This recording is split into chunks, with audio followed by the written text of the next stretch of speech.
Alors si je vous ai demandé de venir aujourd'hui, c'est parce que de toute façon, je vous vois là tous les jours. Alors comme ça vous change pas beaucoup. Tous les soirs. Tous les soirs. Alors Cécilia, Noah, tu es là parce que non seulement tu as fait un disque, mais maintenant tu vas faire un livre. Alors parlons d'abord du disque, tu en as vendu combien? Mais on a commencé, on a sorti le disque il y a 2 mois. Ouais. Et on vend pas mal, mais je me dis, je débute là-dedans, je ne m'attendais pas non plus de remettre de rien. Je Ça vais va. pas faire. Ça va, Le mais je vais producteur pas- est c'est rentré pas dans un ses coup. frais. Le producteur est rentré dans Oui, ses frais. tout va bien, on est content. En parlant du livre maintenant, ça s'appelle comment? Elle s'appelle Emotion. Et, Emotion. Émotion, c'est pareil. Et ça parle de quoi? Ça parle des émotions que j'ai vues, que j'ai senties quand j'étais avec Yannick dans Dans le monde du tennis. tournois de tennis pendant 3 ans. Il y a des Et photos. Il y a des photos et c'est un livre que je fais parce que j'ai senti le besoin de montrer le côté passionnel, le côté émotionnel justement. Ça sort quand? Ça sort dans 1 mois et demi. Très bien. Alors Francis, bon, tu triomphes dans Don Juan. Au bouffe. Je prends mon pied, oui. Ouais. Oui, je prends un pied d'acier. Tu sais, j'ai beaucoup de chance parce que c'est à mon avis le plus beau rôle du répertoire. Si tu veux, ce qui est intéressant, c'est que c'est une partition qui a été écrite pour un jeune premier. Ouais. Et c'est intéressant tout d'un coup de la relire avec... c'est comme si tu écrivais une partition pour soprane et que tu la faisais chanter par un baryton. Ouais. Ce qui déconcerte beaucoup les gens qui se sont fait une idée toute faite, une fausse idée toute faite de cette pièce, c'est tout d'un coup ça sonne pas pareil. Mais bien dis donc, évidemment. Francis, un comment- soprano, ça chante pas comme un Comment baryton. tu fais? On va voir tout à l'heure, on a invité Simone Veil qui t'a adoré à Ramatuelle dans le rôle, elle me l'a dit. Comment tu fais pour apprendre tout ça par cœur? Comment tu fais pour te souvenir de toute la pièce par cœur? Ben, je vais te dire, bon, tout le monde connaît le problème. Ouais. Hein, Oui. c'est ça. Bon. Mais Alors en fait, moi, je sais que c'est très très difficile. ce Non mais toi texte. d'habitude tu apprends des chansons, si tu veux, lui il a fait la comédie française, il a fait le conservatoire. Non mais non attention, moi j'ai fait le conservatoire d'art Ah bon dramatique aussi. Ah bon. Non mais ce que je veux dire, c'est T'as que appris à apprendre. Oui, j'ai appris à apprendre, mais en dehors de ça, c'est vrai que ce texte-là, le texte de Molière, la prose de Molière est une prose très délicate parce qu'elle est à la fois très moderne dans l'esprit, mais au niveau de la rhétorique, elle est très classique, très précieuse. Et c'est vrai que comme le but, c'est quand même d'arriver à parler Molière comme on parle là, Ouais. il y a tout un travail, si tu veux, de mémorisation du texte en tenant compte de la disposition, enfin, des unités syntaxiques de manière à la Commence tourner. pas Francis, commence pas à me parler des unités syntaxiques Ce que parce je qu'on va, fais, c'est que- on va reparler après quand on va faire les. Quand Ouais. tu vas chanter avec les Gypsy Ouais. Kings tout à l'heure. Et ce que, On je fais parlera tous les un peu de jours, Don ce que je Juan. fais tous les jours, en revanche, je réapprends le texte tous les jours. Ah bon d'accord. Ça, c'est sûr que tous les Et ça jours... t'embête pas qu'il y ait 4 autres Don Juan qui sortent cet hiver, non? Ah mais non, au contraire, Au c'est contraire, génial. C'est l'année des Don Juan. Il y a une C'est année génial. Carmen comme ça où il y en a eu 5. Cette année c'est l'année des Don Juan. J'en ai vu un sublime là, celui de Besson, Ouais. celui de Benoît Besson avec Philippe Avron qui est Il est extraordinaire. déjà sorti celui-là, ça a déjà commencé ça. Extraordinaire. Il y Oui, mais avait pas à déjà- Paris. Alors Claire Nebout et Richard Berry, on va se voir un petit peu après pour parler de la spirale. Pas la spirale, de spirale sans la. Hein. Et puis en attendant, on va voir Album chaque semaine, c'est les meilleures fêtes de la semaine.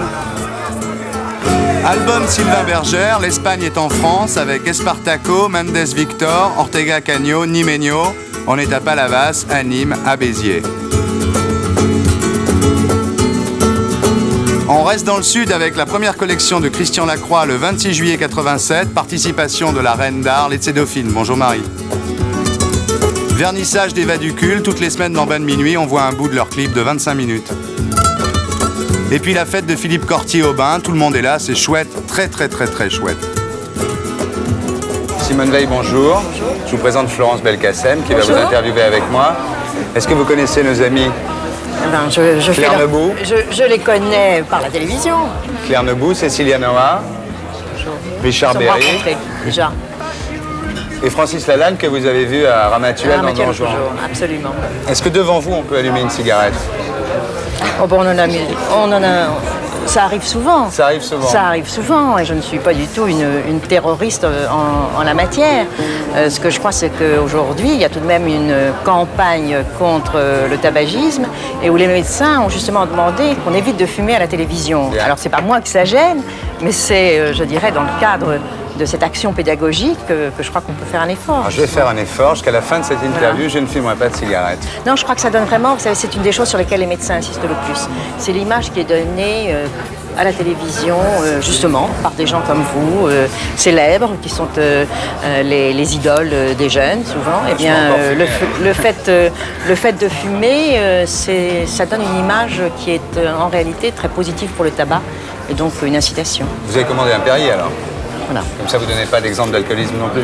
Non, vous savez, On n'est pas alcoolique parce qu'on boit une coupe de champagne, ça me mange le soir. Alors je préfère boire un verre d'eau.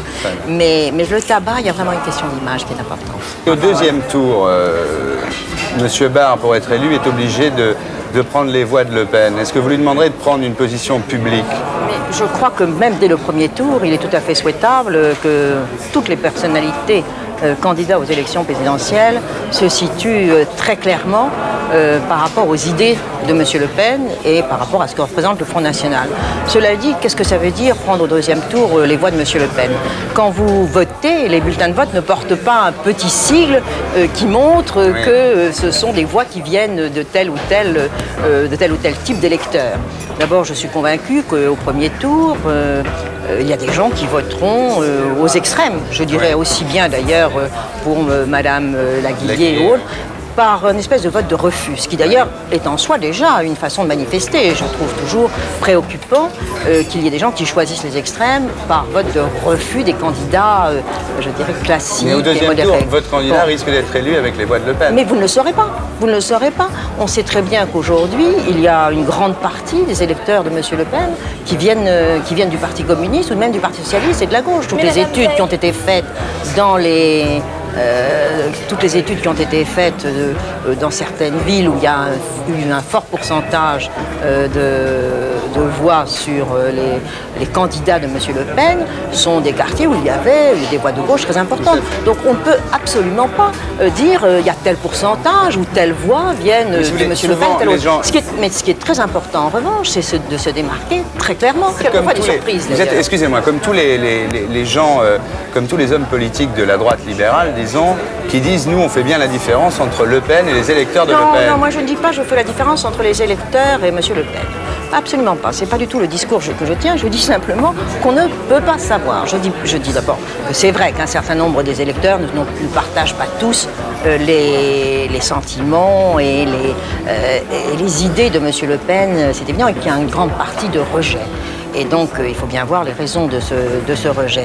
Ce que je dis simplement, c'est un constat, si vous voulez, matériel, qui fait qu'au moment où les gens votent, on ne sait pas quel est le pourcentage. Ils ont voté pour Raymond Barre, ça devient des bons, pas baristes, puisque vous n'avez pas le mot, mais des bons libéraux. Mais c'est pas que ça devient des bons libéraux, c'est que vous n'avez pas le moyen de savoir si c'est 5%, 10%, vous avez un électorat général. Ça sera ce que c'était au premier Mais tour. non, pas du tout. Non, absolument pas. Il y a très souvent beaucoup de reports au premier et au second. Madame Veil, on a tenté une expérience. Hier, c'était la fête bleu, blanc, rouge, justement parce que cette question nous importe, c'est-à-dire que un électeur de Le Pen au premier tour devient un électeur libéral au deuxième.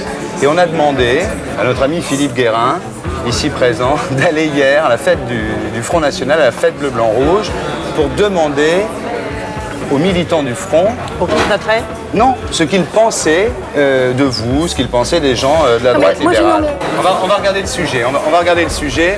Je n'aime pas du tout Simone Veil. Simone Veil, aujourd'hui, fait beaucoup de flas, simagrées en ce qui concerne ce qu'a dit M. Le Pen. Et Simone Veil oublie simplement qu'elle est responsable de la loi sur l'avortement, que ce sont des milliers d'enfants, de bébés que l'on tue dans le sein de leur mère. Je trouve ça ignoble. Au Front National, elle n'a pas sa place ici. Nous sommes en démocratie, Simone Veil a droit à la parole comme Jean-Marie Le Pen. Je n'aime pas du tout Mme Simone Veil. Je lui reproche en particulier sa loi sur l'avortement qui a entraîné le génocide de centaines de milliers, voire de millions de jeunes Français, de petits Français et de futurs qui ne se réaliseront jamais. Une femme de gauche ? D'une femme de gauche éventuellement, et puis bon, elle a un passé difficile à dire. Qui n'a rien à voir avec ici. Voilà, qui n'a rien à voir avec Le Pen. Simone Veil, je peux pas trop dire parce que je la connais pas assez, mais enfin, vous me poserez la question sur n'importe qui, je vous dirai non. C'est toujours pareil, il y en a qu'un, c'est Le Pen.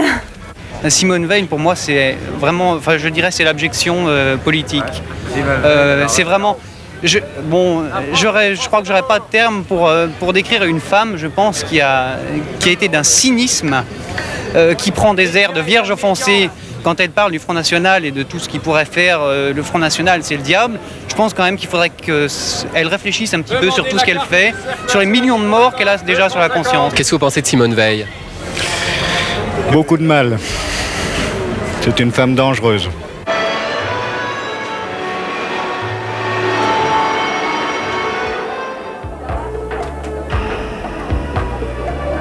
Vous êtes surprise? Pas du tout. Il va falloir que vous soyez très exigeante avec M. Barre avant les élections. Je ne suis pas du tout surprise. Je reçois du courrier de ce genre fréquemment. Et donc, ça ne m'apprend absolument rien. Si je vous montrais mon courrier, il est quelquefois pire que ça, je le sais. Est-ce que vous débattriez? Mais là, si vous voulez, ce n'est pas que je dédouane cet électorat. Pas du tout. C'est pas du tout que je trouve... Mais c'est pas parce qu'ils m'attaquent, mais c'est simplement sur leurs idées quand ils partagent. Je pense tout de même qu'on a un petit peu trié, là. C'est pas vraiment, tout. tu as trié les... Absolument pas. Absolument pas. C'est Simplement, en micro, il y avait des choses beaucoup plus saignantes, mais dans le micro et devant la caméra, c'est resté exactement comme ce que vous venez de voir. Oui. Non, mais très bien, ce que je veux dire, c'est que je crois tout de même qu'il y a une part de l'électorat. Il faudrait que vous soyez exigeante avec M. Barre, moi, je pense, quand même, non? Il faudrait qu'il prenne des prises de position plus fermes que celles qu'il a prises jusqu'à maintenant. Vous parlez toujours de M. Barre. Parce que c'est le candidat que vous soutenez. Mais écoutez, pour l'instant, je ne soutiens aucun candidat parce qu'il n'est pas ce candidat. Oui. J'ai simplement dit... Non, je n'ai pas déclaré ça. Alors, je suis tout à fait désolée, puisque vous revenez là-dessus avec une espèce de certitude. J'ai simplement dit que je suis UDF, personne ne l'ignore, je ne le cache pas, et que je pensais, il n'y a aucune honte à ça, et que je trouvais qu'il fallait que l'UDF ait un candidat aux élections présidentielles. Parce qu'une grande formation politique dans notre système constitutionnel n'existe pas si elle n'a pas un candidat aux élections présidentielles. C'est vrai que je trouve qu'il y a trop d'ambiguïté. Je relisais les commentaires qui ont été faits par une grande partie de la classe politique au lendemain des déclarations que j'avais faites sur Dreux. Eh bien, c'était très peu clair, mais je crois que maintenant, il est vraiment temps d'être... Vous avez été la première, effectivement. Ah oui, non seulement la première, mais je dois dire que j'ai été traînée dans la boue et que personne, pratiquement, ne m'a soutenu et que les propos tenus ont été, même dans la majorité modérée, extrêmement durs à mon endroit et que le courrier que j'ai reçu, je parlais du courrier, le courrier c'est toujours très intéressant, le courrier que j'ai reçu était aussi intéressant. Alors je me réjouis de voir que maintenant tout de même beaucoup ont pris position de façon beaucoup plus claire, mais c'est vrai, vous avez raison, c'est vrai qu'il y en a qui sont gênés par les déclarations qu'a pu faire Michel Noir, qu'a pu faire M. Maluret, qu'ont pu faire d'autres, et je crois qu'on ne peut plus maintenant, ça ne peut plus. Et d'ailleurs, je crois que surtout, la classe politique devrait comprendre qu'elle a tout à y gagner.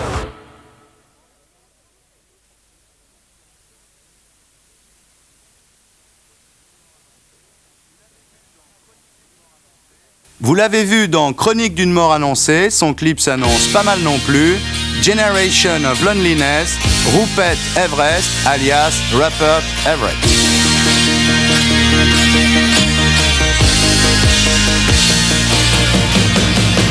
I've been trying so hard to get through, but it's like rain against the windows. I've been waiting outside, my belief is gone. What do you say when they're dragging you back to square one and they're shooting you up on the front line, burning the bridge you began, when you don't have the strength to go on? Don't get low when you can see an army in distress. Don't let go. This is a generation of loneliness. Oh yeah, like a child on your own when the dark is burning through. When you're a million miles from home, I know what you're going through. You break the code and they change the number. You're going down but you won't go under. In the bloodshed, in the fight, when there's no friendly face in sight, do you say, 'cause they're taking you back to where you came from, where you ran to.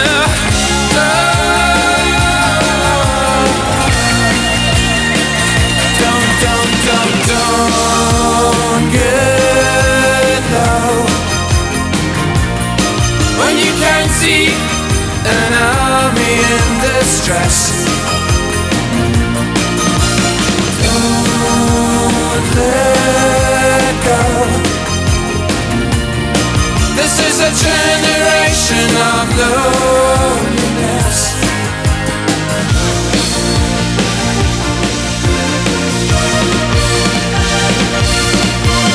Don't let go. When you can't see an army in distress. Don't let go. This is a generation of loneliness. This is a generation of loneliness. Oh, yeah.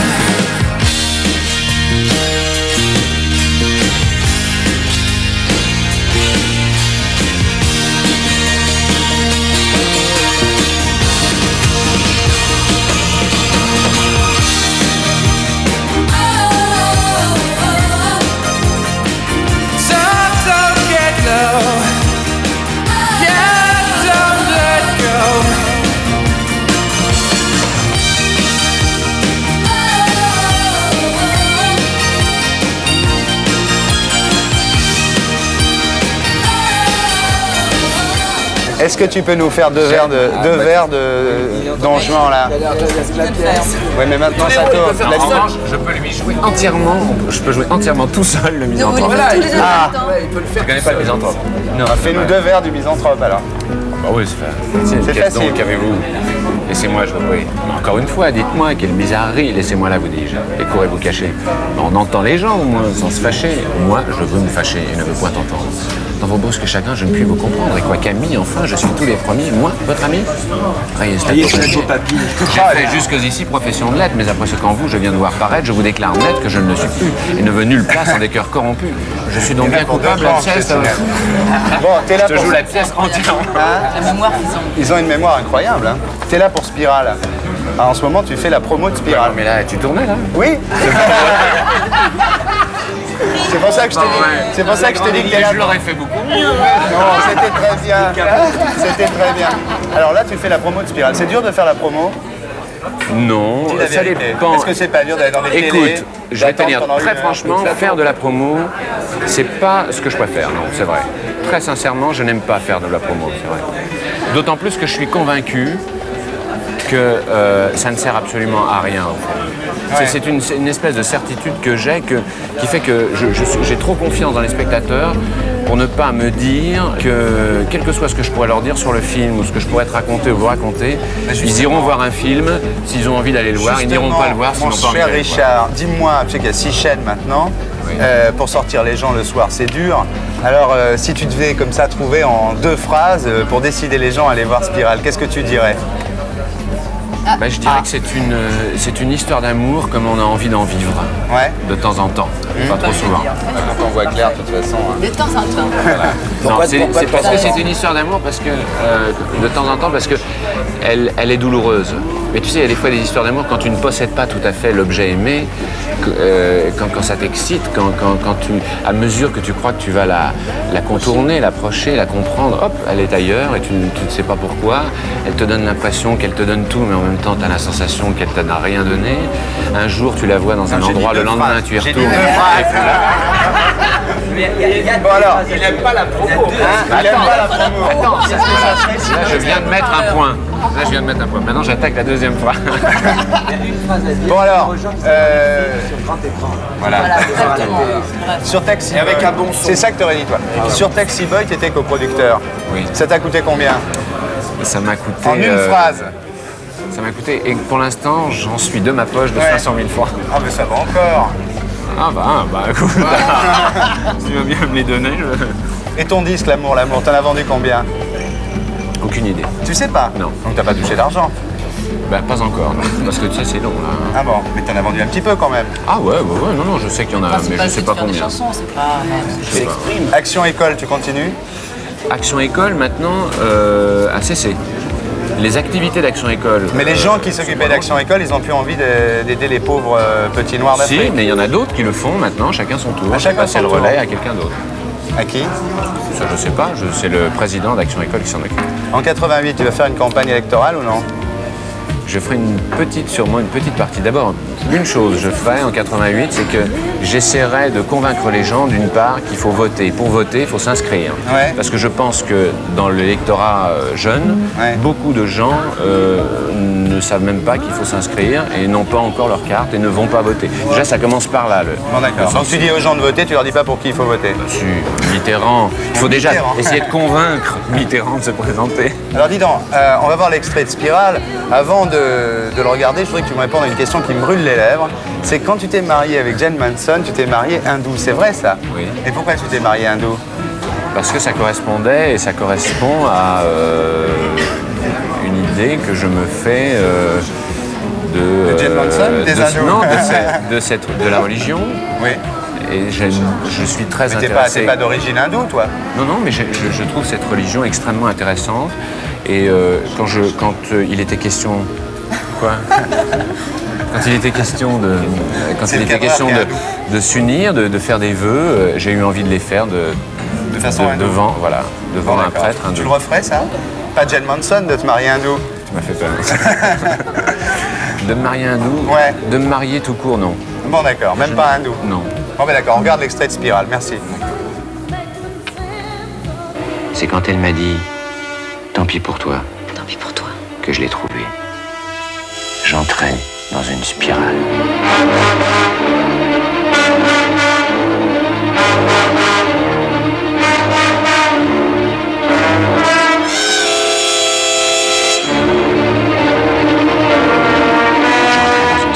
Vous, Claire Nebou, vous avez fait 18 films en 5 mois. Non, 5 films en 18 mois. Voilà, c'est ça. Ouais. Alors comment vous expliquez ça? Est-ce que vous êtes plus forte que les autres? Je crois pas. Non, qu'est-ce que vous c'est avez un de plus concours que de les autres? Vous avez un truc de circonstances plus que les autres? Je vous dis vous parce qu'on s'est jamais vu. Mais je sais pas ce que j'ai de plus que les autres. C'est les gens. C'est les gens qui pensent que vous avez quelque chose de, Mais moi, je ne sais pas ce que j'ai de plus. que les autres. Alors moi, ce que je voudrais savoir, là, tous les deux, dans le film, il y a une scène d'amour incroyable où Claire est assise sur Richard, qui est allongé comme ça, tout nu dans le lit et tout. Comment ça se passe, une scène comme ça? Parce que moi, j'ai jamais fait ça au cinéma. Tu étais comment, toi? Mais me pince pas. Tu étais tout nu? J'étais... Tu avais un slip? Comment ça se passe? On était nus, oui. Mais quoi, dites pas? Ça intéresse les gens, ça. Regarde-le, Oui, il a raison. avec sa guitare. Alors, ce qu'il faut dire, T'es bien curieux. Oui, non, mais après les gens ils vont voir le film, ils vont dire alors tu vois là normalement il n'est pas tout nu, Là, tu n'as pas de culotte. Mais c'est pour ça. Je dis ça pour les faire aller voir le film, moi, personnellement. De toute façon, on était tout nus, mais je veux dire, c'est vrai que c'est pas intéressant de savoir. Ah bon, tu veux pas le dire? Mais non, c'est pas Aide-moi, intéressant. Claude. Ah, moi je pense que vraiment, c'est vraiment très intéressant. Quand bien même on aurait fait... Si je me balançais un scoop, par exemple, Voilà, on a en disant vraiment que c'est- fait l'amour voilà. pendant la prise, Alors, vous avez ça ne vraiment changerait rien. Parce que ce qui compte, c'est le film. Ah bon? Ce qui se passe dans l'émotion que tu reçois à ce moment-là. Mais tu avais gardé ton slip quand même. D'abord, je porte pas de slip. Ah, ben voilà.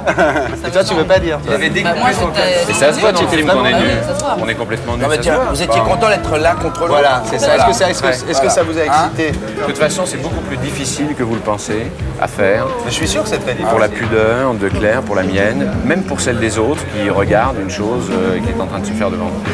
C'est très difficile. On évacue énormément le plus possible le plateau, on se prépare, on parle pas trop fort, etc. C'est difficile. Il y a combien de gens sur le plateau pour une scène comme ça? Une dizaine. Une dizaine, quand même. Même pas. Vraiment le minimum. Quelque chose, même si c'était dans une scène Et oui, comme ça qui est très intime. Il s'agit de se concentrer, justement C'est troublant. de se C'est vrai que soutenir c'est très entre nous. troublant. Mais nous, du moment qu'on est bien dans notre truc, on est était concentré. bien pendant le tournage. Ben, tu vois. Oula, alors maintenant, on va voir un autre film maintenant. C'est un film qui a été fait par un ami à moi qui s'appelle Michel Momy, qui était photographe. Ça s'appelle Le temps d'une cigarette. Il y a combien de temps? Je l'ai fait il y a 2 ans. Il y a 2 ans. C'est le premier film que tu n'as jamais fait. Voilà. Et ça n'a jamais été montré à la télé. On va le montrer dans 20 c'est minuit super, alors. je vous remercie. Voilà.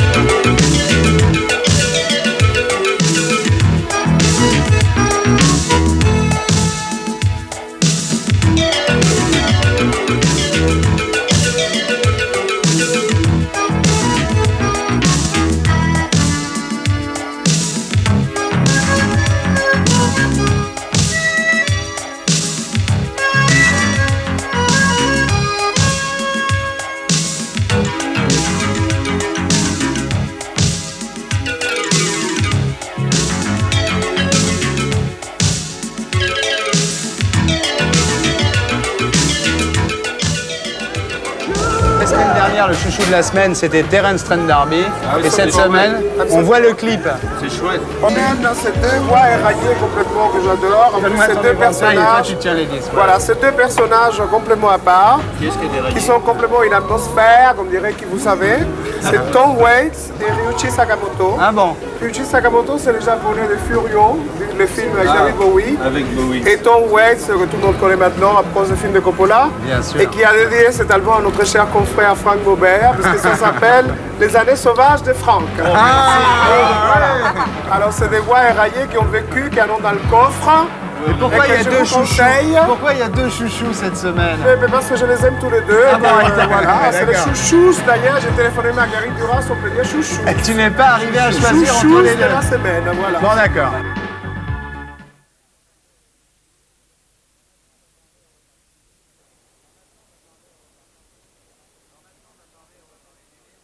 Alors maintenant, on va parler Néné, on va parler Gros Nichon avec Philippe Guérin, Merci. qui est un spécialiste, c'est ce qu'il faut. Ouais. Non, cette semaine, on a décidé de faire une enquête, un sondage, mais un sondage d'un nouveau type. T'as loué une camionnette? On a loué une camionnette, on a pris une comédienne, Françoise Huguet, qui a de beaux seins. Et on s'est dit, au lieu de tester des yaourts, au lieu de tester des peintures, on va tester des nénés. Ouais. Et puis regardez ce que ça donne. Bonjour monsieur, je réalise un sondage sur les produits de beauté. Vous auriez un petit moment à me consacrer? Oui. C'est très très court, Oui, allez, merci. on se met long, hein. Asseyez-vous, je vous en prie. Merci. Alors pour cette étude, on m'a demandé donc de m'épiler les jambes de deux façons. Une avec un rasoir et une avec de la crème.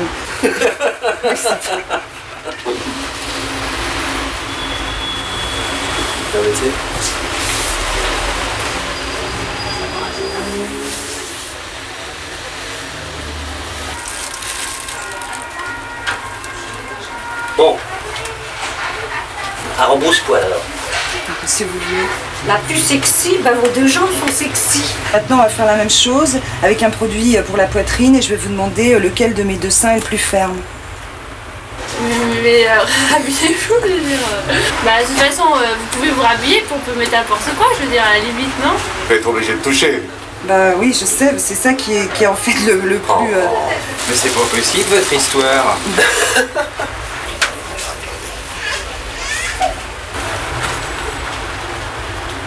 Je sais pas, moi.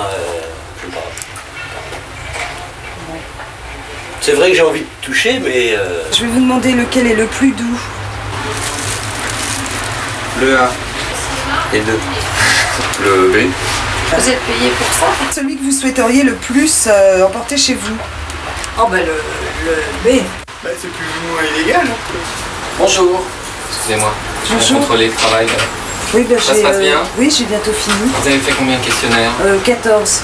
C'est bien. Ok, continuez, je regarde si ça se passe bien. Le plus doux. Mais je vais pas toucher, vas-y. Ah, vous devez, monsieur. Ah oui. Monsieur aussi, vous faites bien toucher le monsieur aussi. Oui, je bien fais sûr. bien toucher le monsieur. Bon, allez-y. Le plus beau. C'est pareil. Le plus tentant. En fait, toutes ces questions se ressemblent de toute façon, parce que le plus beau, s'il est plus beau, il est obligatoirement le plus tentant. Oui, mais c'est pour ça qu'on demande bien aux enquêtés de toucher la poitrine de l'enquêtrice entre chaque question, ce que vous ne faites pas. Bon, ben, on va le refaire. De toute façon, après celui-là, j'arrête. Alors, le plus tentant. Les deux. Le plus sexy.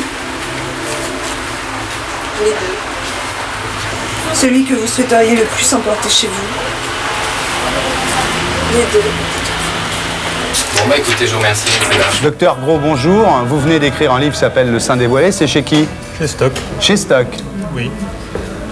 La collection Laurence Pernou. Laurence Pernou. Qu'est-ce que vous pensez de ce sujet-là?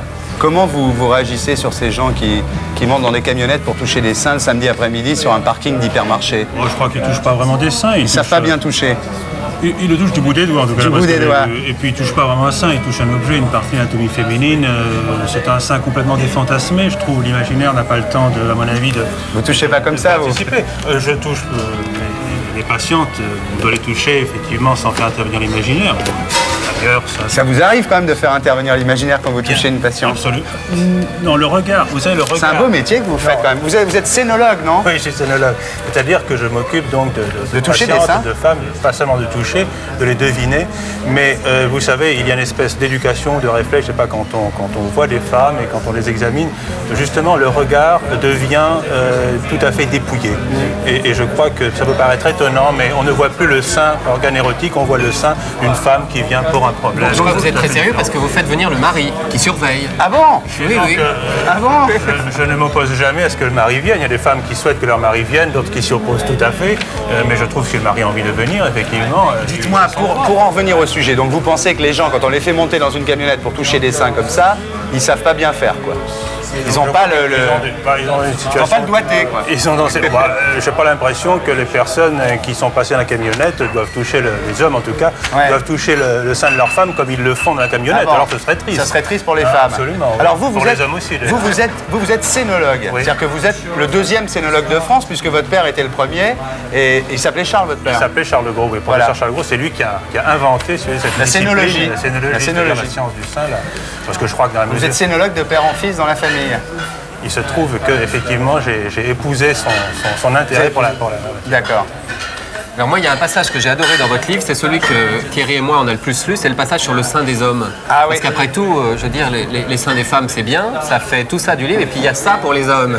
Je trouve ça un petit peu dur. Est-ce que les seins des hommes sont des organes sexuels? Parce que dans votre livre, vous dites, il y a un moment, vous considérez le sein comme un organe sexuel, et vous expliquez que le mamelon durcit, il y a une rougeur. Il y a, comment vous dites, quand la femme montre son sein et que ça rougit? Ça s'appelle un érythème, effectivement. Un érythème pudique, non, c'est ça? Ça signifie la rougeur et pudique. Un érythème pudique. Certaines femmes, effectivement, quand elles viennent montrer leur sein, au bout de quelques instants après la consultation, il y a des petites taches rouges qui apparaissent sur le décolleté à la naissance du sein. C'est un peu la couleur de la vertu qui se défend. Quoi. Et est-ce que les hommes ont des érythèmes pudiques, à part Philippe? Merci, j'en ai jamais vu. C'est sûr que c'est fonction de l'investissement. Alors moi, je vais t'apprendre quelque chose d'autre, Thierry, c'est qu'il se peut que tu puisses un jour allaiter. Non. Ah, écoute. Non, c'est difficile d'affirmer qu'un homme puisse allaiter. Ce qu'on sait, il y a eu des descriptions d'hommes qui ont allaité dans l'histoire. Moi, il m'arrive de voir des hommes qui viennent consulter parce qu'ils ont une... Elles ont. Effectivement, oui. Lapsus révélateur, il y a un petit écoulement ou bien un sein qui s'est développé. Donc le sein masculin est un sein féminin en miniature, il est tout à fait pareil. Et de temps en temps, il peut être stimulé. Donc, mesdames, si vous voulez faire allaiter vos enfants par Thierry Ardisson, vous nous écrivez une lettre à la 5 Merci, et on vous répondra. Bravo. Bon, alors maintenant, Franck, écoute bien, on va lancer 1 les wannabes, 2 les vaducules, 3 la suite de l'émission. Alors allons-y. Allez, c'est formidable. Alors allons-y pour la... D'abord, 1 les wannabes. C'est quoi un wannabe? C'est chouette. Non, ben, ce sont des jeunes qui ont des idées et qui montent, enfin qu'on espère qu'ils vont monter. On ne sait pas trop où, mais enfin... Bon, d'accord, donc on les voit d'abord. Ils vont avoir du succès. Ils vont avoir du succès, nous on leur donne un coup de pouce. Voilà. Bon, ensuite les vaducules, c'est quoi? Ah, les vaducules, ce sont les fameux Kenyans, 2 frères, Max et Nitin. Qui sont des Indiens du Kenya. Des Indiens du Kenya. On a vu la semaine dernière le premier épisode. Et voilà le deuxième. Et alors la suite de l'émission après, mademoiselle, nous faisons une soirée espagnole, voilà, avec un grand couturier espagnol qui s'appelle Christian Lacroix. Et ça te va bien l'accordéon? Ça te va très très bien. Merci, à tout à l'heure. On est 2, il y a Françoise qui est à New York, elle s'excuse. Et il y a moi, Christine Longuepé. Elle a 27 ans, j'ai 24 ans. Elle est archi, je suis déco. On travaille sur le plastique parce que, bon, les fourchettes, les cuillères en plastique, les bics, tout ça, c'est un peu dépassé. Il y a du polypropylène, qui est les bâches, la même chose. Du polystyrène non expansé, c'est la même chose que les machins, avec des petites bulles.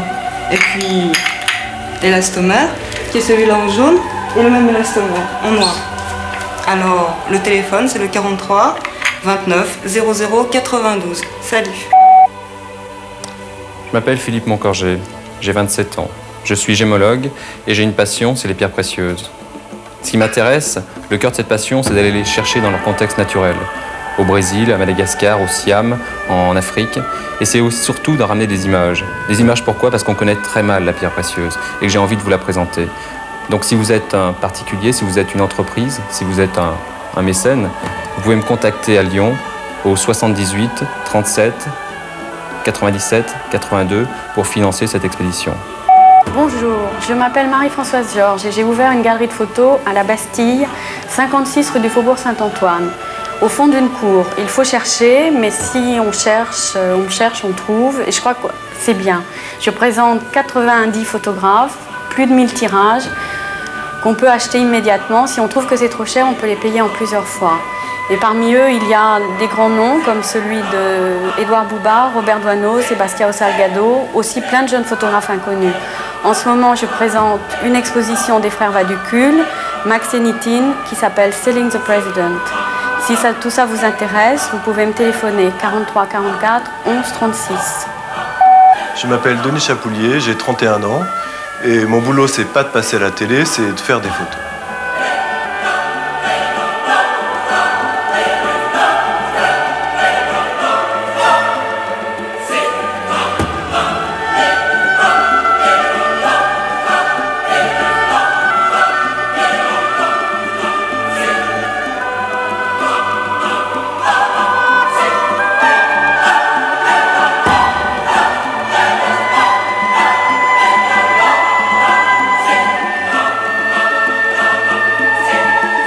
Je suis Thierry Colson, j'ai 27 ans, c'est ma première collection d'hommes. J'aimerais beaucoup continuer, j'aimerais beaucoup la vendre, j'aimerais beaucoup la fabriquer. Cette collection a plu aux Italiens, aux Japonais, aux Anglais, pour moi c'est le principal. La presse française n'a pas su voir. Si vous êtes intéressé pour voir cette collection, m'aider éventuellement à la fabriquer, vous pouvez me joindre au 42 46 15 55 ou chez moi au 48 87 45 70.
Bon, alors on va voir le clip de Billy Idol qui s'appelle Sweet 16, c'est ça? C'est pas une chanson de Chuck Berry, Sweet 16? J'ai l'impression qu'il manque le Little. Ah bon? 16. Et c'est de qui, Sweet 16? Ça pourrait être Bobby Darin, mais je certifie rien du tout. Alors, je suis pris en défaut. Si c'est Sweet Little 16, qui est parfois le surnom qu'on donne à la chanson de Chuck Berry, c'est Chuck Berry. Bon, allons-y. Alors, Billy Idol, tu connais pas, toi? Sweet 16.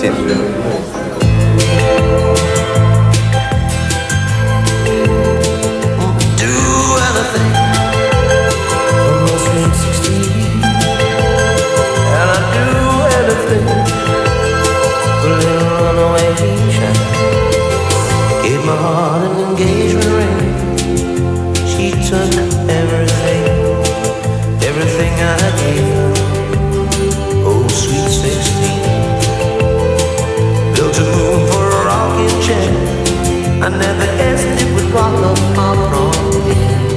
Oh, oh, oh, oh, someone's built a candy castle for my sweet 16. Someone's built a candy brain to fill it in. Won't do anything for my sweet 16. Oh, I'd do anything. Oh, runaway child. Well, memories will burn you. Memories go over as people can. They just get colder, like sweet 16. What I see, it's clear, baby, that you are all through. Oh, oh, oh, oh, someone's been making candy castle for my sweet 16.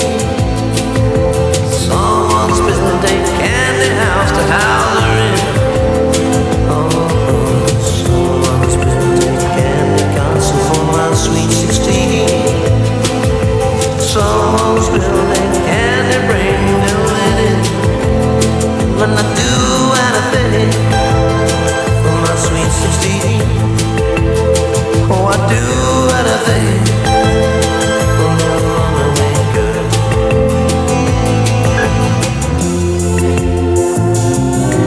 Yeah, sad and lonely and blue. Getting over you. How do you think it feels? Yeah. In the morning, in the morning, wipe away the tears and get the sweet 16. Runaway child. Oh, sweet 16. Little runaway girl. Gave my heart an engagement ring. She left everything, everything I gave her. Sweet 16. Built a moon for a rocking chair. Never guessed it would rock her far from here.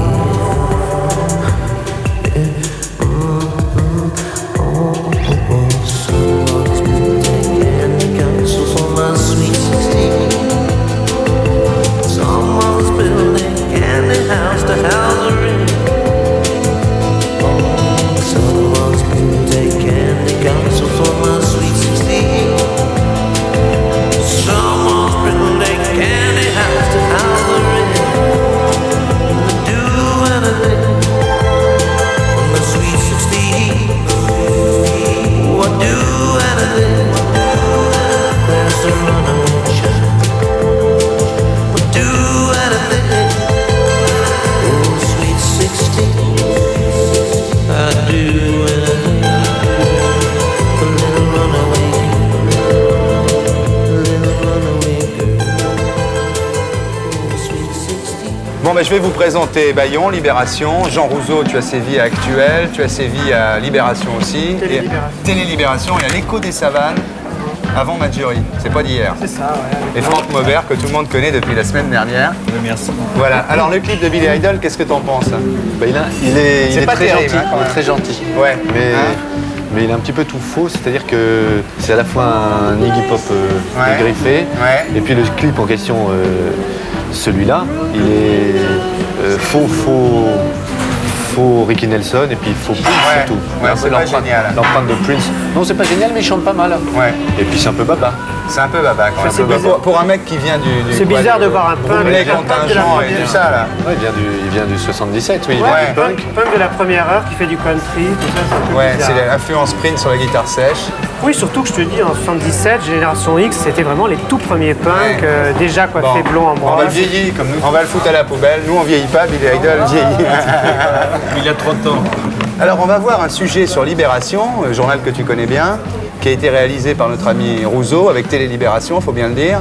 Et c'est sur le... Eh oui, c'est les Rousseau. C'est sur le nouvel immeuble de Libération. C'est toi Elvis Costello. Voilà, c'est ça. Alors, alors ce qui était drôle, si tu veux, c'est que Libé s'agrandit, déménage, etc. Puis là, il s'installe dans un parking. Ouais. Alors, il y a 4 niveaux de bagnole, 4 niveaux de Libé, on va bien le voir d'ailleurs, etc.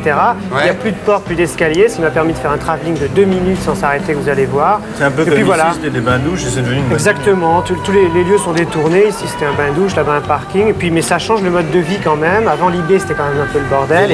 C'était un boxon, tu sais, au 19e siècle. Ouais, la gare d'Orsay. La gare d'Orsay, c'était un musée avant, oui. Et donc là, si tu veux, ce qui est bizarre, c'est que Libé, qui est un journal plutôt comme ça, désordre, tout d'un coup, maintenant, c'est clean, calme. Vous allez voir. On va voir alors. Allons-y.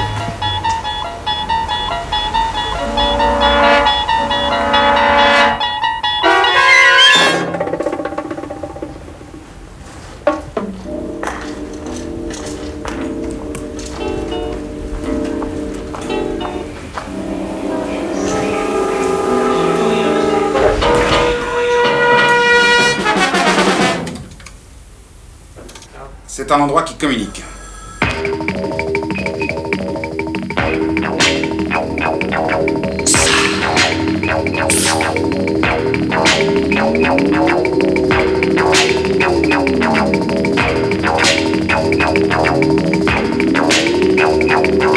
Big black city.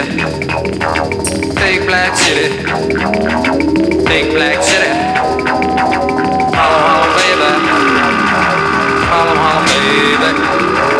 Holla, holla, baby. Hey, hey, hey, hey. Mr. Coffee Man, darling, I'm gonna be good. Holla, holla, baby, baby. Holla, holla, holla, baby, baby. Holla, holla, holla, baby, baby.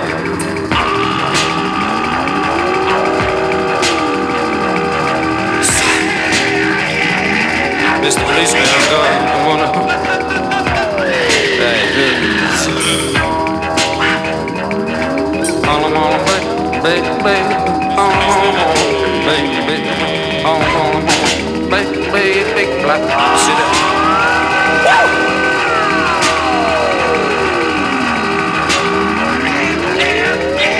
Yeah, Mr. Pitman, he's the king. Mr. Pitman, he's the king. Mr. Pitman, he's the king. Mr. Pitman's the king of the streets.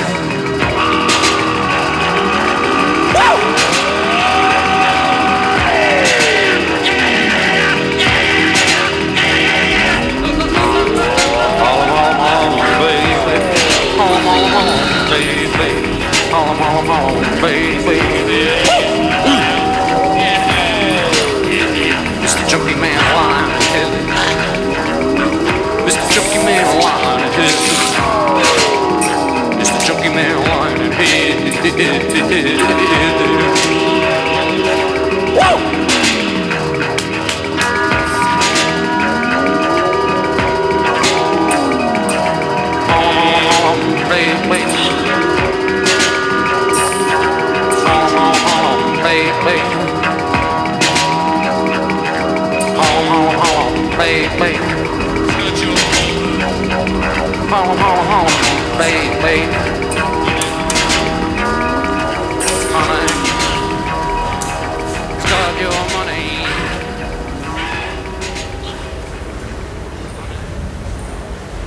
Il y a 8 mois ici, c'était un parking. Il y avait 400 voitures qui aujourd'hui sont remplacées par 400 personnes sur moquette. Et voilà le paradoxe, ce qui était un parking des années 50 est devenu un quotidien totalement informatisé.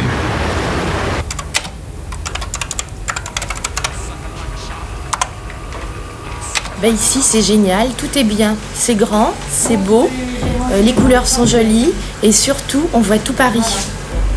Non, je n'ai rien à dire. Je suis parti du journal quand j'ai vu les locaux. Je me croyais dans un film d'Orson Welles, tu comprends, c'est plus supportable. C'est un nouveau local formidable. On a de l'espace, on a de l'air, on a de la lumière, on voit le nord, on voit le sud, on voit le coucher du soleil quand il y a du soleil. Que demande le peuple? C'est beau, c'est bien. Ça nous a calmés, puisqu'on voulait être augmenté. Maintenant, on a des beaux locaux, donc c'est vachement plus difficile de gueuler.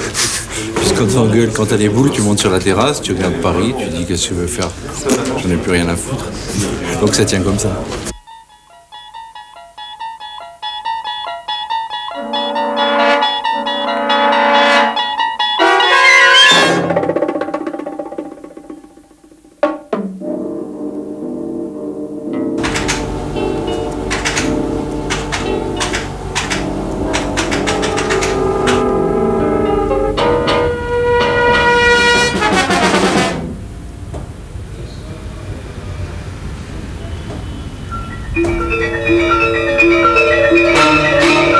Est-ce qu'avec tous ces ordinateurs, on arrive quand même à écrire des articles destroy sur le rock'n'roll?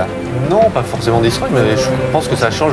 C'est une lubie de penser que ça va changer le journal. Fondamentalement, la mentalité des gens, ça change formellement, ça change le décor. C'est toujours bien de.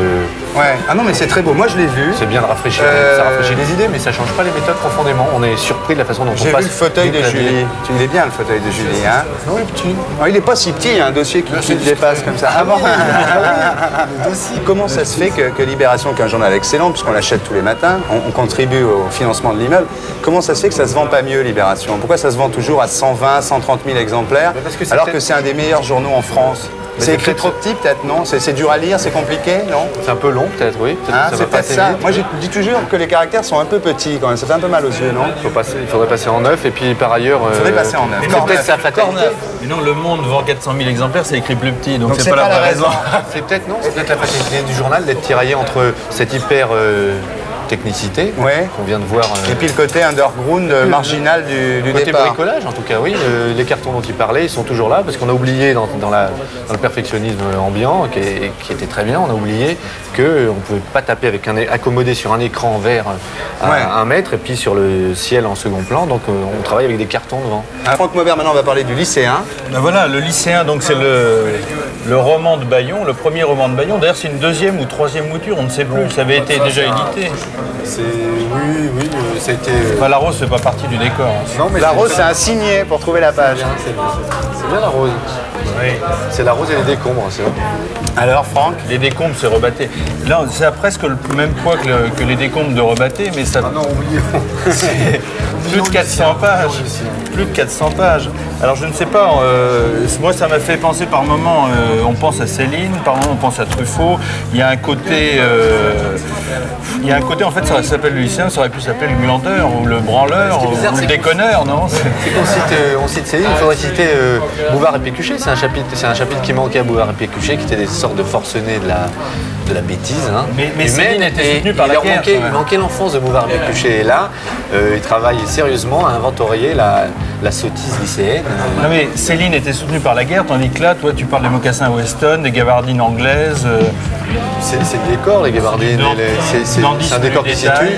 Ça se passe dans quelle année? Dandisme des Préaux, oui, ça serait bien. C'est les années 60, non? Oui, 65. Fin 65, 60, exactement. Début 70, tout ça. C'est-à-dire c'est le Solex, les années Solex, les années... Philippe Solex. Philippe Solex. Philippe Solex, c'est très bien. Alors, première séquence, Christian Lacroix ne dit rien. Par contre, il a déclaré dans un journal ma femme et mon conseiller ont tout fait pour moi. Alors ce soir, on a réuni beaucoup plus que ta femme et ton conseiller. On a réuni toute la maison Lacroix. Alors je voudrais que tout le monde, l'un après l'autre, me dise ce qu'il a apporté à la maison Lacroix. Jean-Jacques Picard, le conseiller, on commence par toi. Je cherche ce que j'ai apporté, hein, je cherche. Qu'as-tu apporté à Christian Lacroix? Où je suis sincère et je dis tout. Ah bah oui. Master là, oui. Alors si je suis sincère, je dis que j'ai tout apporté. Et si je suis modeste, je dis que j'ai rien apporté. Parce qu'il avait déjà tout. Donc c'est une question un peu... Non, je crois qu'on n'a rien... Le succès médiatique de Lacroix, tu y es pas un peu pour quelque chose? C'est une technique. Mais j'ai travaillé pour beaucoup de stylistes. Ils n'étaient pas tous capables de décrocher autant de pages et autant d'espace dans les médias que Lacroix. Donc je crois qu'un peu de technique, s'il n'y a rien à donner, ça ne sert pas à grand-chose. Un peu de technique, beaucoup de talent, beaucoup de charme, ça donne beaucoup de résultats. Non, je crois qu'on n'a rien apporté. Il avait tout en lui, on a peut-être juste aidé à exprimer. Très bien. Paul Audrin, vous êtes le président de la Maison Lacroix, le PDG. Vous représentez Bernard Arnault dans la maison. On vous voit rarement à la télévision, rarement dans les journaux. Je suis très content que vous soyez là ce soir. Qu'est-ce que vous avez apporté à la Maison Lacroix? Ou combien? Ça, c'est le propre de Bernard Arnault, d'avoir participé avec la financière à gage à un apport financier important et nécessaire pour lancer une maison de haute couture au plan international. Quant à moi, mon rôle consiste à faire en sorte que Christian soit heureux et que mon actionnaire soit heureux. J'essaie de satisfaire les uns et les autres. C'est difficile? Non, ça se passe très bien parce que nous sommes tous, Jean-Jacques, Christian et tous les gens dans cette maison, je crois que nous sommes sur les mêmes longueurs d'onde et que par conséquent, tout est assez implicite en quelque sorte. Très bien. Les choses se passent très merveilleusement bien. Françoise, qu'as-tu apporté à Christian Lacroix? L'inquiétude. Philippe Corti. Moi, je suis la face cachée de la Maison Lacroix. C'est la face camarguaise de la Maison Lacroix, toi. Les vacances, en fait. Oui. Moi, ils viennent chez moi, ils décompressent, ils sont bien, ils pensent à rien, et puis sans moi, ils sont contents. Ouais. En fait, je suis le gentil organisateur de leurs vacances en Camargue. Ils sont contents de tes vacances? Ah ouais, je pense. Ils reviennent? Moi, je le connais sous une autre face, je ne dirai pas laquelle. On en parlera après, oui. Oui, ils sont bien. Alors, Elisabeth Garouste et Mathieu Bonetti, à part la décoration de la Maison Lacroix, rue du Faubourg Saint-Honoré, qu'est-ce que vous avez apporté à Christian Lacroix? Écoutez, surtout le décor, je pense, oui. Avec une complicité comme ça, qui s'est faite un peu sans parler, comme ça. Effectivement, on est, comme disait Paul Audrin, sur la même longueur d'onde, je crois. Mathieu? Mais moi, je crois qu'on a plutôt construit une espèce d'écrin autour d'un bijou, qui est Christian. Ah, il est très gracieux. Et voilà. Et le sigle, qui a fait le sigle? Elisabeth et moi. Ah bon, vous aussi? Oui, mais c'était le paraphe de Christian, j'ai vu tout à l'heure. Ils ont fait les craintes. Tu n'as pas le droit de parler, toi. Pas tout de suite. Tu n'as pas de micro. Alors Marie Seznec, tu es le, comment on dit, l'égérie, le mannequin vedette. C'est à lui de le dire. Mais il peut pas le dire, il n'y a pas de micro. Il n'a pas de micro. C'est exprès. Je sais pas. Je travaille pour Christian. Tu lui apportes un peu ses... Je crois que celui-là, quand il a besoin de moi. Ses soirées aussi, puisque tu vas bientôt te marier avec Hubert Boukobza, qui est le... C'est un scoop. Qui est le patron de l'endroit. Hubert est au courant, il vient de m'en parler, il m'a dit qu'on pouvait l'annoncer. J'espère qu'on ne verra pas dans le mannequin vedette. C'est un choc pour moi. Ben voilà, pour tout le monde. Alors maintenant, on va voir un sujet qui a été fait par notre ami Franck Maubert, où on voit les gens qui travaillent chez Lacroix, 73 Faubourg Saint-Honoré, qui parlent du patron. Alors si on peut envoyer le sujet, tu n'as rien à dire, tu n'as pas de micro non plus. Alors voilà le sujet. 36. Marie Seznec, mannequin. Aïe, Christian Lacroix, Christian, non, Christian Lacroix. Annick Joyant, directrice du studio. Je vois pas de défaut majeur.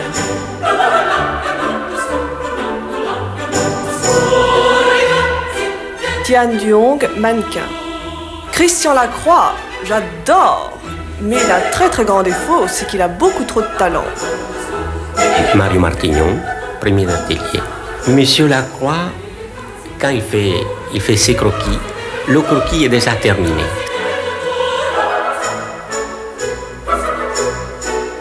Janine Ouvrard, première d'atelier flou. Ce côté un peu pas très haute couture finalement, un peu au-delà de la haute couture.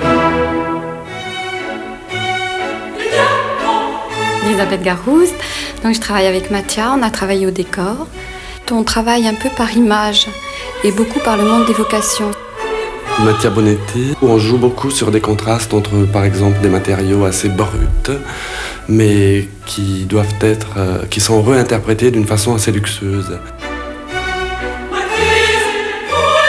Françoise Rosenstiel Lacroix, compagne, complice, officielle de Monsieur Lacroix. C'est un timide inquiet, c'est un guettriste. Je m'appelle Ben, employé technique. C'est une personne qui est très chaude et qui a le contact facile. bord du pavillon, attaché de presse de Christian Lacroix. Je ne suis pas de Camargue, mais nous sommes du même signe. Gilles Fioretta, Thierry Charpin, artiste peintre. Il aime le rose, on a fait du bleu. Il aime le jaune, on a fait du vert. On a évité le rouge, mais on a fait son bureau.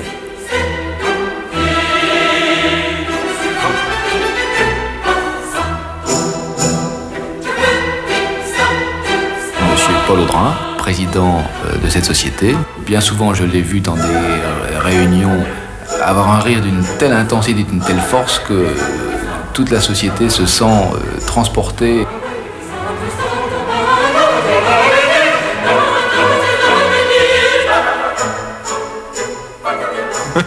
Christian, tu bois du pastis? Ouais. Tu ne bois que du pastis, pourtant le champagne revient fort à la mode. Vodka, pastis, non, champagne, c'est fini. Ah, c'est fini? Pour moi en tout cas. C'est-à-dire que tu es encore plus en avance que les autres, quoi.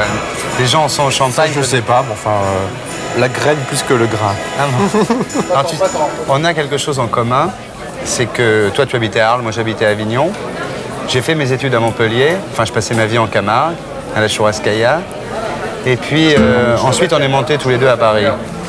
Alors je voudrais que tu me parles un peu de cette époque, c'est-à-dire l'époque où tu faisais des études d'histoire de l'art à Montpellier et où tu allais à la Churrascaïa, chez Jean Lafont, comment c'était? Tu séchais les cours? Si je suis franc, Montpellier pour moi, c'était pas, j'ai pas accroché vraiment à Montpellier. J'avais choisi Montpellier parce que mes amis de cœur étaient à Montpellier. J'aurais mieux fait de choisir Aix, mais c'est vrai qu'il y avait la proximité de la Camargue, avec cette chose magique qui a été la Churrascaïa. Bon, quand on dit Churrascaïa, je crois qu'on parle un peu en initié, comme si on était des francs-maçons ou je sais pas quoi. Mais c'est vrai que c'est un endroit, un lieu qui a 20 et quelques années aujourd'hui. On a fêté les 20 ans il y a un an, qui est en pleine Camargue. Jean Lafont, qu'est-ce qu'on peut en dire? C'est un prince de la Camargue, c'est un manadier, c'est-à-dire un propriétaire de chevaux et de taureaux, un des plus importants. Et il s'est passé quelque chose de magique là, c'était comme une hutte gauloise avec un feu au milieu, un trou dans le toit pour que la fumée passe. Moi, un matin, je me suis réveillé, ils étaient tous partis, ils m'avaient laissé dormir, je me suis réveillé à la choue. À la choue, voilà. Et il fallait d'abord trouver la route. Ouais. Puis il y a combien de voitures qui se sont complètement enlisées au départ le matin parce que... Dans le sable. Dans le sable. Et ça a ouvert en 67, 68. C'était un endroit où on avait la musique de Londres et de New York en priorité parce qu'il y avait Christian Pellatan qui était là et qui allait chercher ça tout le ramener. Aujourd'hui à raconter, ça fait un peu ancien combattant, ça fait un peu...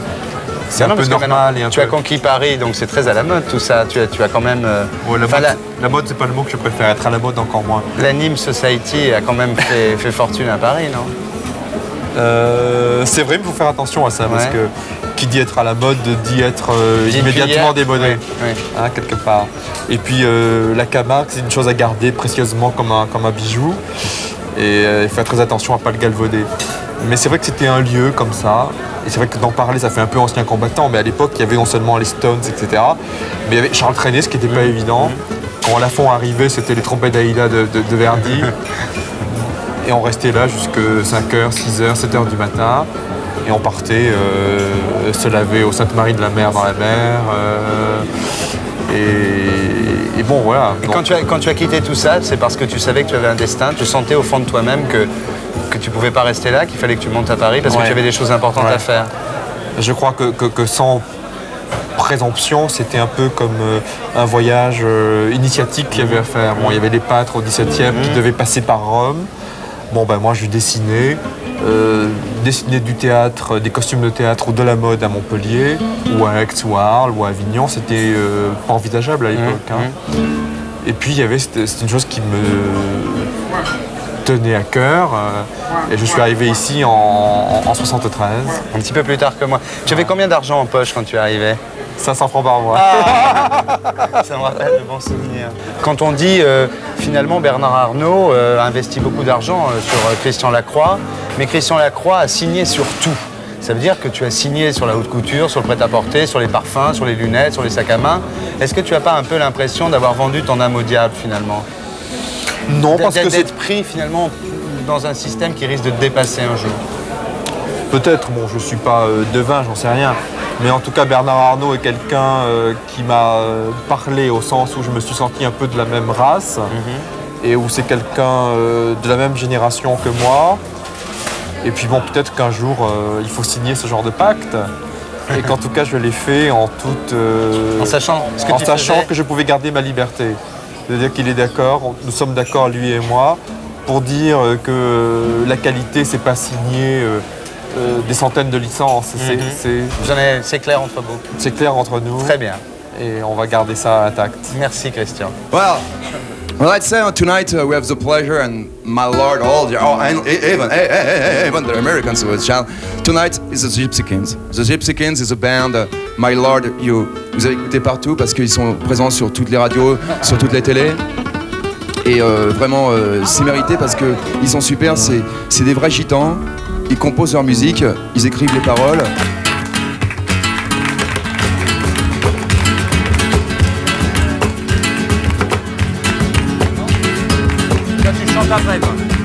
Ese amor llega así, de esta manera, no tiene la culpa.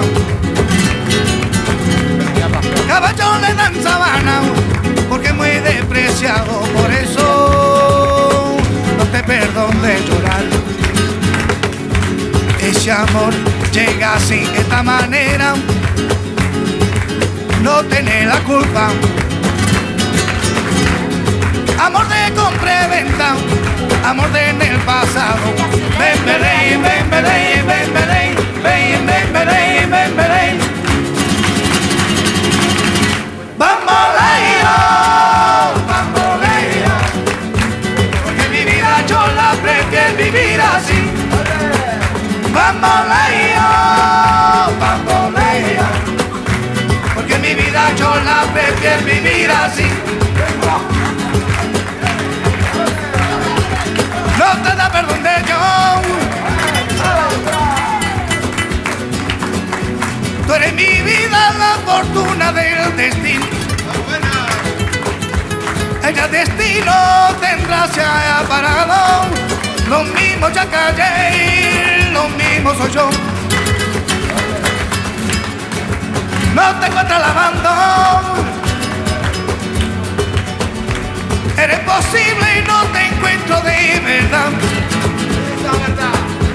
Por eso un día no encuentro sí de nada. Lo mismo ya callé, lo pienso en ti. Bamboleo, bamboleo, porque mi vida yo la prefiero vivir así. Bamboleo, bamboleo, porque mi vida yo la prefiero vivir así. Oye, Trino.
¡Arriba!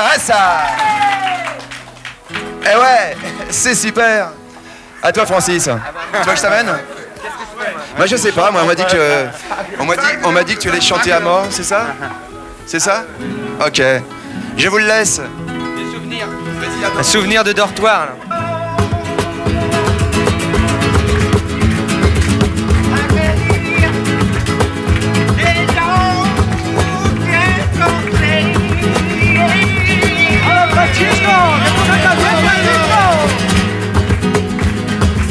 era solita por la calle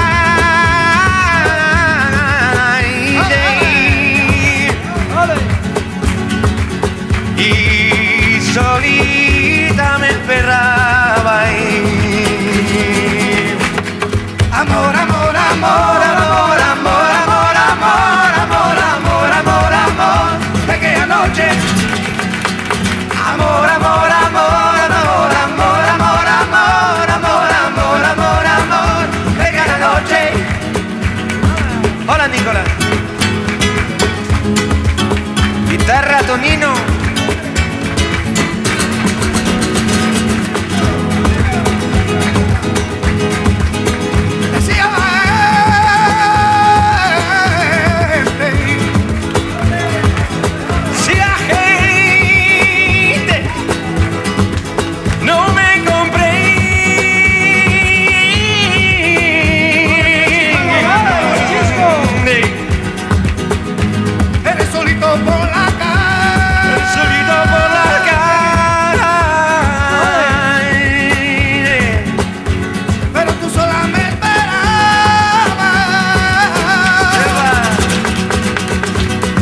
Amor, amor, amor, amor, amor, amor, amor, amor,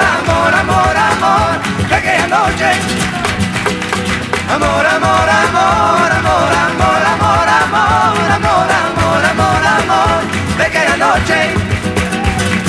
Amor, amor, amor, amor, amor, amor, amor, amor, amor, amor, amor, de aquella noche. Tonino.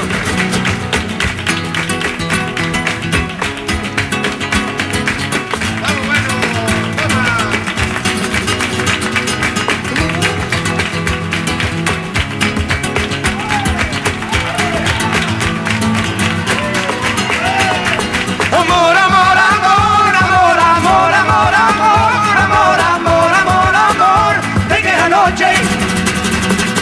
Amor, amor, amor, amor, amor, amor, amor, amor, amor, amor, amor, de aquella noche. Amor, amor,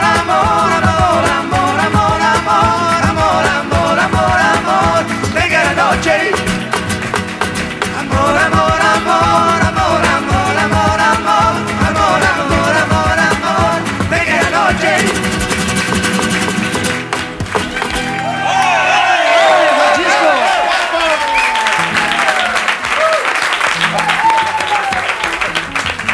Hasta arriba, bravo, qué bonito, ma. Ole. Ay, li, li, li, li, li, li, li. Ay, li, li, li, li, li, li, li, la. Ole. Li, li, li. Hola, Nicolás.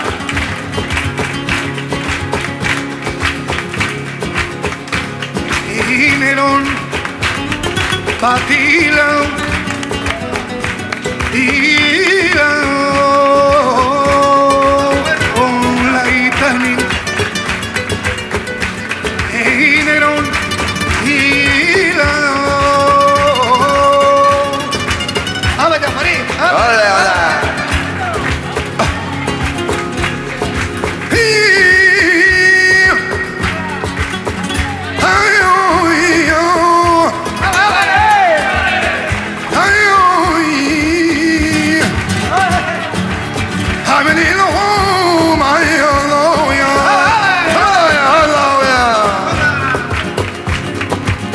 Anda, Nicolás, a la puerta de la Alhambra.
sé que no vendrás, por eso ya tanto la olvido. Dejar un nuevo amor, tanto mejor, ay como el mío. Dejar y la vive ahí en este mundo de tristeza. Dejar y la vive ahí mi manera.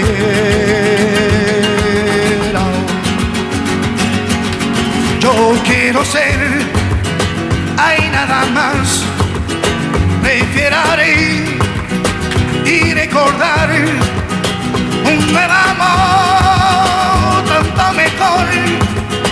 Quisiera olvidar, tanto lo dejó. Quisiera vivir, hay nada más. Oh, sí, my way.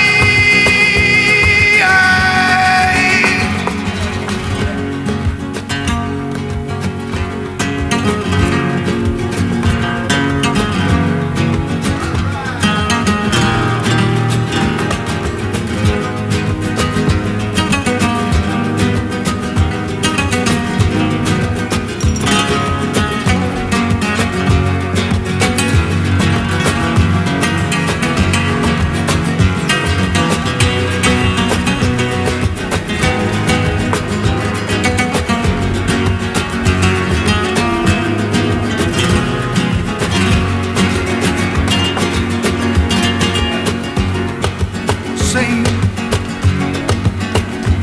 que no vendrás, por eso ya tanto la olvido. Dejar un nuevo amor, tanto mejor, ahí como el mío. Dejar y la vive ahí en este mundo de tristeza. O dejar y la vive ay mi manera. Yo quiero ser, hay nada más, prefiero y recordar un nuevo amor, tanto mejor. Quisiera olvidar, tanto la dejó, hay nada más, prefiero oh, sí, my way. Lo lai, lo lai, lo lai, lo lai, lo lai, lo lai, lo lai, lo lai, lo lai, lo lai, lo lai, lo lai. Oh, sí, my way.